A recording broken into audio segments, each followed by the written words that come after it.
प्राचीन इतिहास डिस्कस करेंगे। प्राचीन इतिहास खंड का ही एनसीईआरटी से रिलेटेड है। दोस्तों शुरू करते हैं। देखो प्रागैतिहासिक काल, इतिहास कालखंडों को देखते हैं। इतिहास कालखंड को देखते हैं तो इतिहास को जब शुरू किया जाता है तो इसको प्रागैतिहासिक काल शुरुआत प्रागैतिहासिक काल से होता है। प्रागैतिहासिक काल को प्रागैतिहासिक काल में जो होता आता है प्रागैतिहासिक काल, अद्य ऐतिहासिक काल और ऐतिहासिक काल है। प्रागैतिहासिक काल में पूरा पाषाण काल, मध्य पाषाण काल, नव पाषाण काल। जो पूरा पाषाण काल है उसमें निम्न पूरा पाषाण काल, मध्य पूरा पाषाण काल, उच्च पूरा पाषाण काल आता है। आद्य ऐतिहासिक काल में सिंधु घाटी सभ्यता आता, वैदिक सभ्यता आती। सिंधु घाटी सभ्यता जो लगभग 2500 ईसा पूर्व से 1800 1900 ईसा पूर्व के बीच मतलब ये सभ्यता विकसित होती है। दोस्तों इसको अभी हम यहाँ शॉर्ट में करेंगे, आगे हम इसको डीप में बताएंगे। ये केवल एक विभाजन है। उसके बाद सिंधु घाटी सभ्यता के बाद वैदिक सभ्यता, दोनों सिंधु वैदिक घाटी सभ्यता। दोस्तों याद रखिएगा ये आद्य ऐतिहासिक काल की मतलब सभ्यताएं हैं। तो ऐतिहासिक काल में प्राचीन भारत का इतिहास, मध्यकालीन का इतिहास और आधुनिक भारत का इतिहास आता है। दोस्तों आगे हम शुरू करेंगे।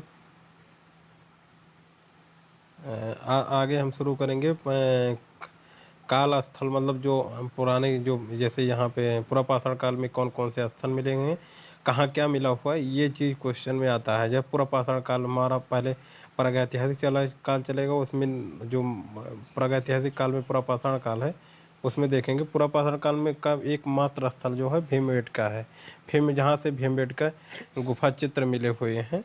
और उसके बाद मध्य पाषाण काल से हमारा सराय नाहरपुर स्थल महदहा मिले हैं। यहाँ से मानव के अस्थिपंजर और पहला अवशेष मिला हुआ है। सराय नाहर राय और महदहा।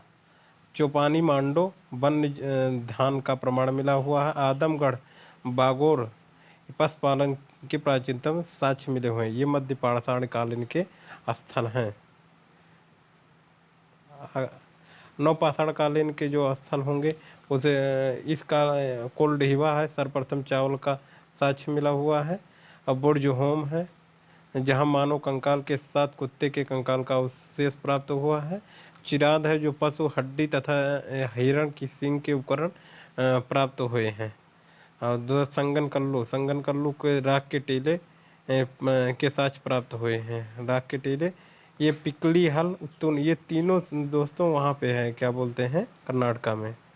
अब हम सिंधु घाटी सभ्यता शुरू करेंगे। सिंधु घाटी सभ्यता की जो एक कांस्ययुगीन सभ्यता थी, इसका जो क्षेत्र विस्तार था दोस्तों, इसका जो क्षेत्र विस्तार था ये उत्तर ये मांडा आता है जो चिनाब नदी के तट पर है। दैमाबाद जो है ये गोदावरी नदी के तट पर आता है। उससे आलमगीर जो है हिंडन नदी के तट पर आता है। हिंडन नदी के तट पर आता है। और सुत कांगेडोर दासमुख नदी के किनारे आता है। मान लो इसका उत्तर दक्षिण पूर्व पश्चिम में अगर पूछ लिया जाए तो ये दोस्तों याद रखिएगा, ये 2300 से 1700 ईसा पूर्व द्वारा मतलब के बीच इस सभ्यता का विकास माना जाता है। ये कार्बन डेटिंग के तहत इसका विश्लेषण किया गया था। दोस्तों आगे हम पढ़ेंगे।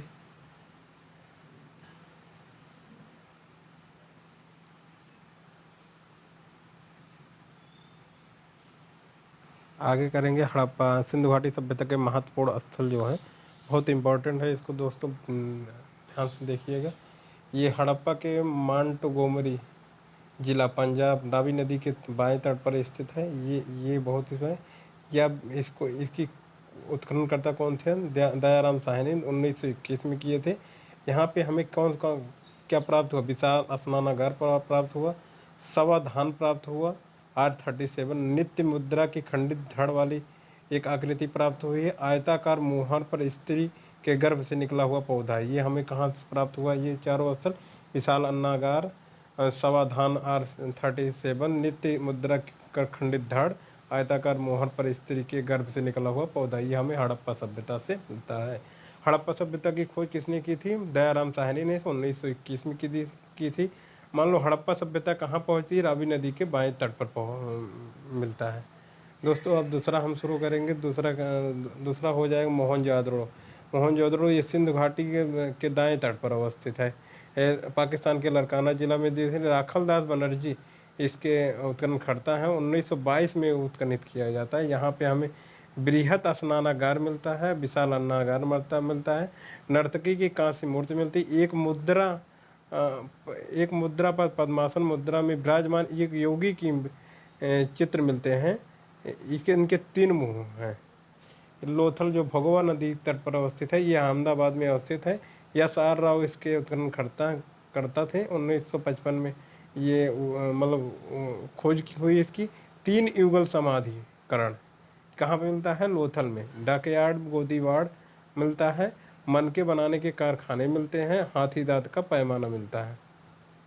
दोस्तों फिर धौलावीरा मिलता है जो कच्छ का रण गुजरात में अवस्थित है। इसकी खोज R.S. बिष्ट ने की थी। कब की थी, 1990-91। उसके बाद 1967-68 JP जोशी द्वारा भी उत्खनित किया गया था। उन्नत जल प्रबंधन की व्यवस्था है। शैलकृत जलकुंड मिले हुए हैं। 10 चिन्हों का एक शिलालेख मिला हुआ है। कालीबंगा ये जो हनुमानगढ़ में अवस्थित है, इसके बीबी लाल BK थापड़ इसके उत्खनन करता है। 1961 में के यहाँ से कच्ची ईंट के बने मकान मिले हैं। जुते हुए खेत मिले हैं। भूकंप आने के साक्ष्य कहाँ मिले हैं, कालीबंगा में। प्रायः सभी घरों में कुएं होते थे। आगे दोस्तों आता है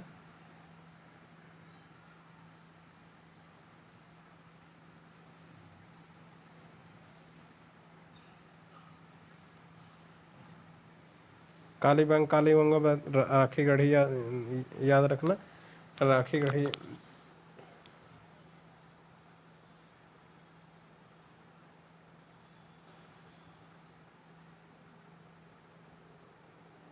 राखी गढ़ी याद रखेंगे। ये राखी गढ़ी में जैसे राखी गढ़ी घग्गर एवं सरस्वती नदी के तट पर है। सूरज भान इसके उत्खनन करता है। भारत में स्थित सबसे बड़ा संदेह स्थल क्या है, राखी गढ़ी में है। वैसे सबसे बड़ा स्थल जो है मोहनजोदाड़ो में है, अगर वह सब पूछा जाए। लेकिन भारत में सबसे बड़ा संदेह स्थल क्या है, राखी गढ़ी है। बनावली हरियाणा फतेहाबाद में है। R.S. बिष्ट इसके उत्खनन करता है। 73 खनन किए गए। पक्की ईंट की बनी हल्की आकृति कहाँ मिली है, बनावली में। रोपड़ सतलुज नदी के तट पर है, पंजाब में है। एक दत्तसनमा किए थे 53-56 में। मनुष्य के पालतू कुत्ता दफनाए जाने के साक्ष्य कहाँ मिले, रोपड़ में मिले हुए हैं। आगे दोस्तों हम आ जाएंगे वैदिक काल में। वैदिक काल में कुल वेद कितने हैं, 4 वेद हैं। उसके हम संकलनकर्ता याद कर लेंगे और इन्होंने किसने इसको मतलब संकलित किया है। चलो पहले हम पढ़ते हैं। वैदिक आर्यों की संस्कृत भाषा क्या थी, संस्कृत थी। और ये बोझ कोई अभिलेख में उल्लेखित वैदिक देवता इंद्र, वरुण और मित्र ना सत्य थे। ऋग्वैदिक कालीन सबसे महत्वपूर्ण देवता कौन थे, इंद्र थे, जिनके लिए 250 सूक्त। अग्नि दूसरे बड़े महत्वपूर्ण देवता थे, उनके लिए 200 सूक्त वर्णित है। वेद त्रयी ऋग्वेद वेद त्रयी किसे कहते हैं, ऋग्वेद, सामवेद, यजुर्वेद, जिसमें अथर्ववेद शामिल नहीं होता है वेद त्रयी में। मंडल कुल 10 हैं। ऋग्वेद के प्राचीनतम मंडल 2 से 7 हैं। कुल ऋग्वेद में 10 मंडल हैं। सबसे प्राचीन वेद कौन सा है, ऋग्वेद है। संकलन करता महर्षि कृष्ण द्वैपायन वेदव्यास हैं।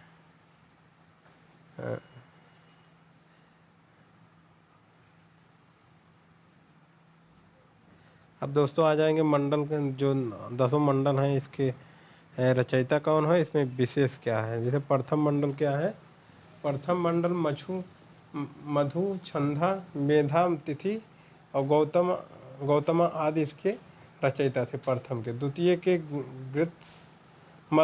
ग्रीष्मद, तृतीय विश्वामित्र थे, जिसमें गायत्री मंत्र का वर्णन किया। मान लो आ जाए किस मंडल में है गायत्री मंत्र का। तृतीय मंडल किसके ने रचयिता किए थे, किसने लिखा था इसको, विश्वामित्र ने लिखा था।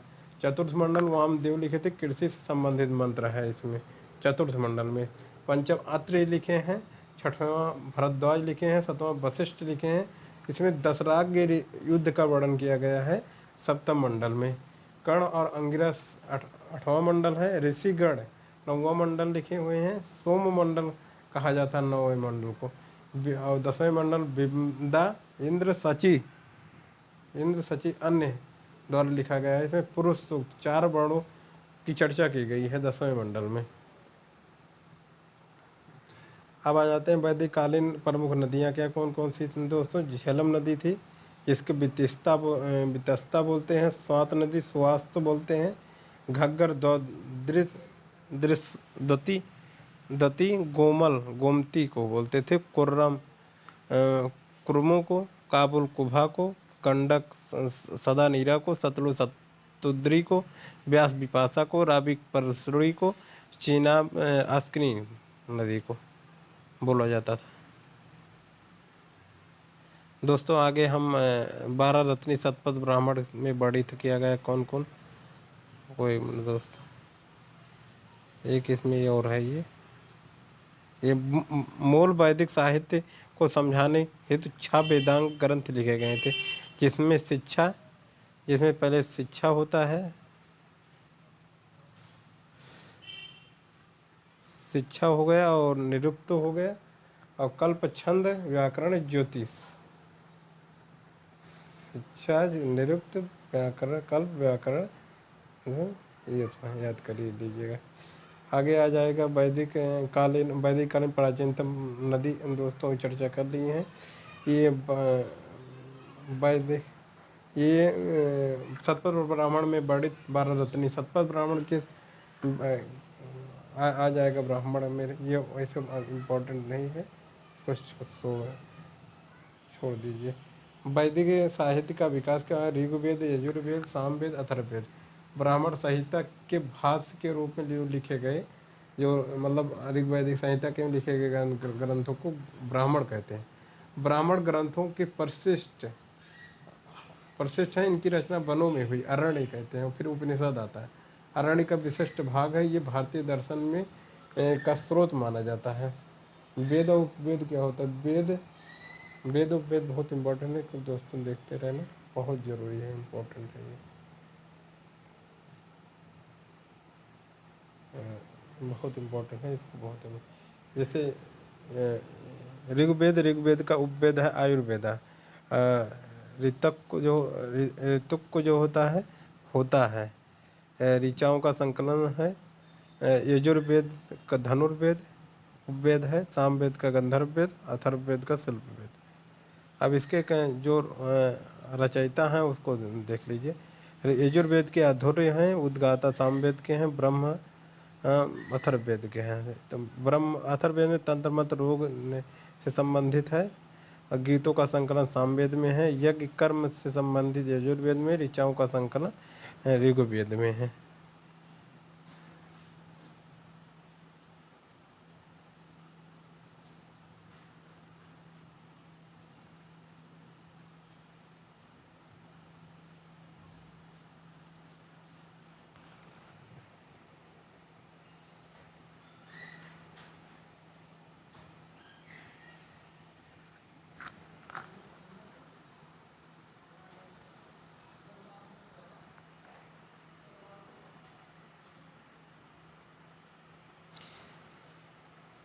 सोलह संस्कार की मतलब वर्णन किया गया। संस्कार कितने होते हैं, 16 होते हैं।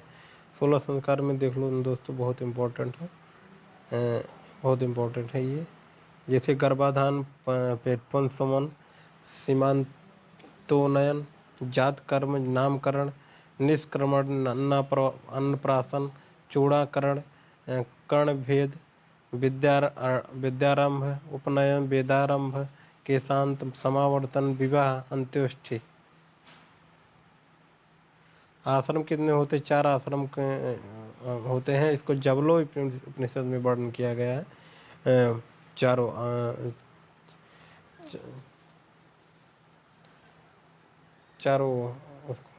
ब्रह्मचर्य, गृहस्थ है, संन्यास, वानप्रस्थ है। विवाह कितने प्रकार के होते हैं, विवाह देख लीजिए दोस्तों। विवाह पैशाच विवाह, ब्रह्म विवाह, दैव विवाह, आर्ष विवाह, प्रजापत्य विवाह, आसुर विवाह, गंधर्व विवाह, राक्षस विवाह होते थे। अब हम वेदों के ब्राह्मण क्या हैं, अरण्य क्या हैं, उपनिषद क्या हैं, इसको याद करेंगे। ऋग्वेद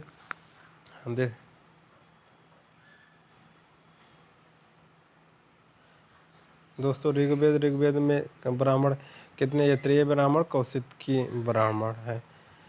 उसके बाद अरण्य क्या है, क्षत्रिय कौशिकी, क्षत्रिय कौशिकी उपनिषद है। क्षत्रिय ब्राह्मण में राजसु यज्ञ, सतयुग और त्रेता द्वापर कलयुग का वर्णन किया गया है।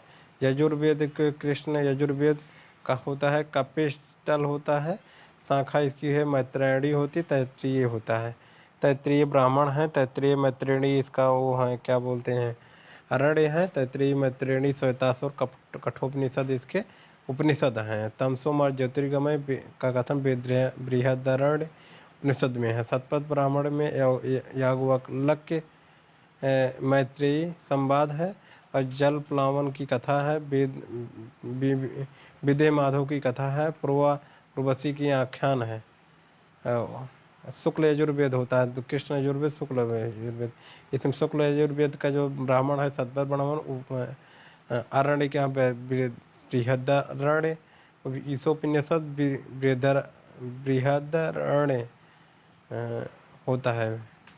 इसमें क्या प्रभाव और वसी का आख्यान है, उल्लेख बृहदारण्य में याज्ञवल्क्य की गार्गी संवाद है। कठोपनिषद में यम नचिकेत मूर के संवाद हैं। स्त्रियों की अगुपवित धारण करने का अधिकार है। तैत्रीय उपनिषद में सोमवेद